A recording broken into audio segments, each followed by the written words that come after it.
Joe Pride joins us on Racenet TV. We're out at the English sales here for day 2, a little bit quieter than day 1, Joe. Yeah, a little bit quieter. It's always interesting down here. You see plenty of good quality bloodstock and can catch up with some pretty influential people in the industry. So. Did you pick anything nicer? I have, but I've got expensive taste, a bit like my wife when she goes shopping. So unlike my wife, will be coming home empty-handed. Well, let's see if we can get a winner on Saturday. It's Australian Derby Day. We might kick it off with the TJ Smith Stakes. Of course, Black Caviar's drawn barrier 1. You've got a two-pronged attack in the race with Rain Affair, who no doubt will probably lead the field, and also Title in barrier 4. Yeah, both horses are going particularly well. The wet track is something we've really been looking for with both of them, and we've got a heavy trail, so I think it might be slow at the moment, and I'd be hoping for to not have it upgraded to sort of anything more than maybe a dead 4, dead 5. Maybe possibility of some showers Saturday, who knows, it's that time of year. But, you know, they need Sting out to be competitive at this level. Rain Affair's actually undefeated on dead or worse. So if he can come out of Saturday with that record intact, I'll be particularly happy. He was a bit unlucky last year.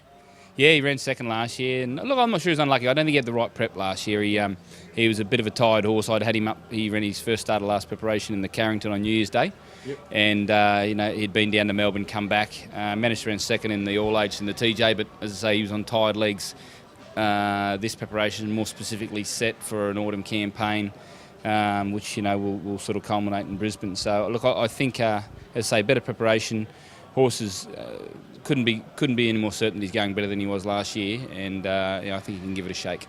Okay, and I guess as well, like, taking on the mare, Black Caviar's always a daunting task, but the horses that tend to do well against her are the ones that get in front of her early on, and not the ones that come from behind, and that certainly suits your bloke.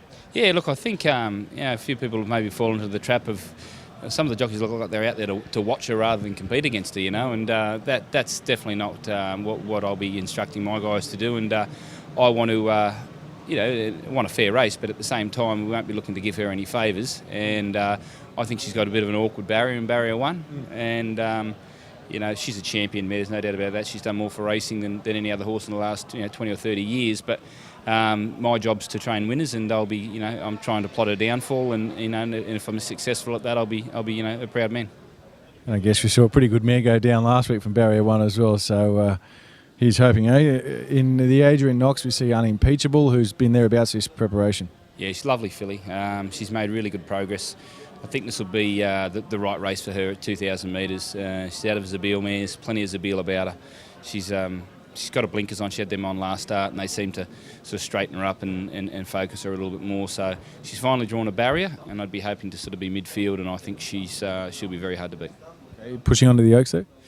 Possibly, yeah. So this is all her first racing preparation. She's done a fantastic job to get this far, but you know, it's that old thing. They're only 3 once, and the black type, you know, as a 3-year-old is easier to get than it is once they turn 4. So the temptation's there, but we'll have to see how she goes Saturday. And Ladies Angel, Joe, another horse, or a lot of your horses seem to like wet tracks, as a matter of fact, and might ask you a bit more about that in a second. But Ladies Angel, she's in the Sapphire Stakes, and she's another horse that's been thereabouts so far this prep. Yeah, looking for her to bounce back from her last start. She was a little bit disappointing a week ago. She had soft ground, but I think the 3 weeks between runs was a little bit too much for her on this occasion. I think she'll be much improved. She's a very good mare at Randwick, very good mare on soft ground, and I'd expect her to run a big race. And I'd advise anyone to put her in the multiples. I think she'll you know, run right up to her best Saturday.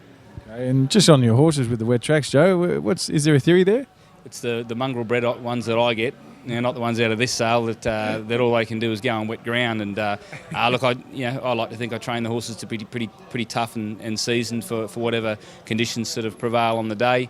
I've had a lot of older horses which probably prefer a bit of sting out of the ground because of, you know, issues with their joints and whatnot.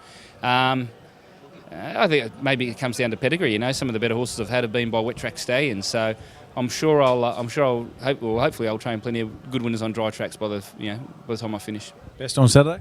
Best on Saturday is Rain Affair. Beautiful. Love it. Good luck. Great. Thanks, man. Cheers.